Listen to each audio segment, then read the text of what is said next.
Yo, what's good out there, world? I told you I'd be back. I'm here to recap R&B Divas LA Season 2, Episode 2, courtesy of Ruco, whatever that shit called. That's my motherfucking new cable box. But anyway, first I want to start off with Chrisette performance. It was good. I love her. I really think she can sing her ass off. She's a little too complaining and whiny and too diva acting. She haven't reached that yet. I mean, even though you're on R&B Divas, that's just the name of the show. You are a diva in training. Don't get it fucking twisted. Alright? But I hear a lot of the artists, like even when I go to shows here in Baltimore, I be hearing a lot of artists complain about the earpiece. So I guess, why don't y'all travel with your own shit? Oh, because you're not a diva like Diana Ross. See, that's a diva. Diana Ross don't go through that shit, because she comes with her own fucking equipment, her own microphone, and she does her thing. She's not having that shit. That's how real divas handle it. Alright, second I want to talk about Lil Mo's divorce. I know in my last little recap I was saying that I really was hoping they'd get into this divorce, but today I didn't like it when she told the kids about the divorce on television. And the way the kids handled it, I'm quite sure they talked about that shit in the bedroom before they came downstairs, because they seemed very scripted. And I want to see my daddy every day. You know what I mean? So that looked kind of scripted, but not saying that it was scripted, but they wrote the script. But you know, y'all just gonna say this, have it, don't call me no bitch, because I'm gonna smack the shit out your motherfucking ass. You know, they discussed all that shit in the back room, then they brought it out in the living room, and they had that shit under control. I just don't like that they talked about it with the kids on TV. And that's just my personal opinion. And I don't think Lil Mo, you know what I mean, gonna be mad with me, because I'm from Baltimore just like she is.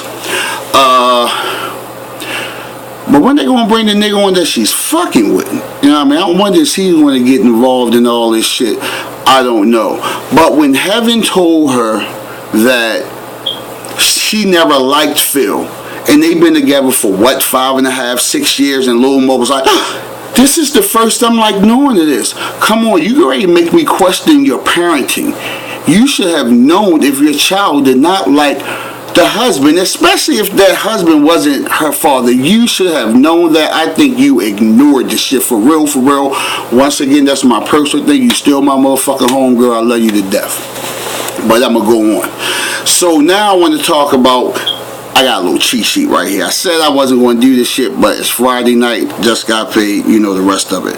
Oh, Lil Mo always fucking look good.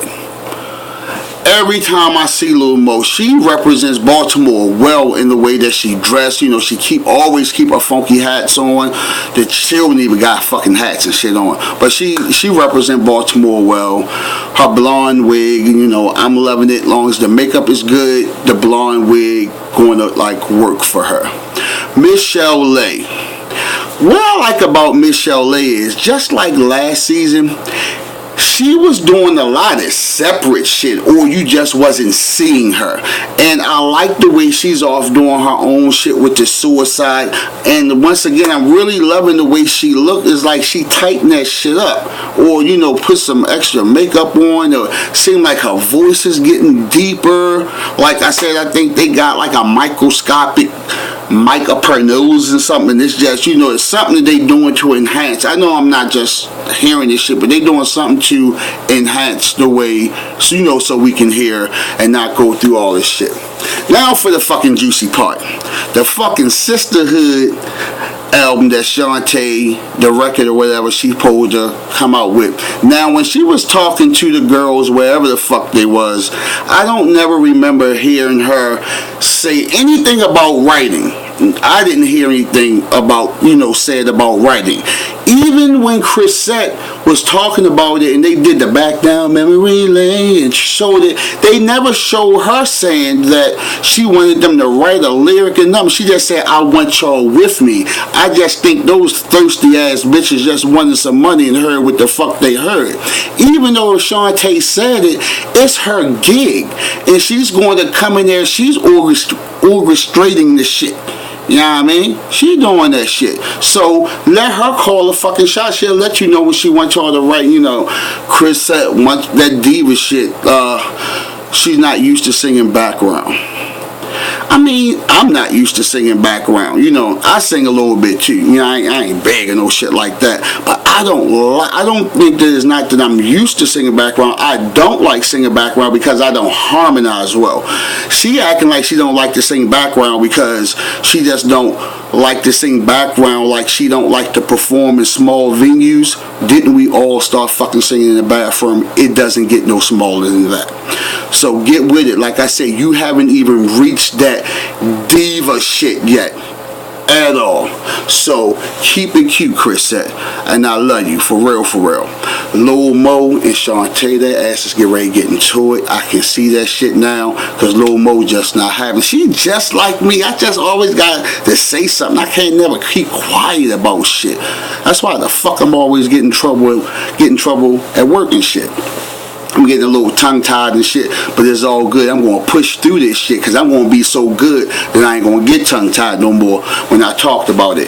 But the key of the motherfucking show was when Shantae told them motherfuckers to get the fucking stepping.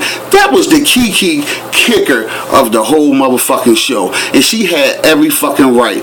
That with that shit, Monifa, the energy was not good. Even when they was in there singing, they were singing all funky, and she even let Chrisette do a little, you know, not background shit to appease her, to please her, and she still sung it funky. And then when they went into the confession booth, Chrisette wanted to say, you thought they were y'all were bonded. How the fuck you think y'all was bonded when you was singing all funky and shit, for real, for real? Come on, get off that shit. A little more about Miss LA. I'm real glad she's doing this little foundation. She's the face. But one thing I didn't like about when she started doing the commercial, even though I know it was tearful and, you know, emotional for her, she was like a chicken, you know. She was like, and I don't like the suicide.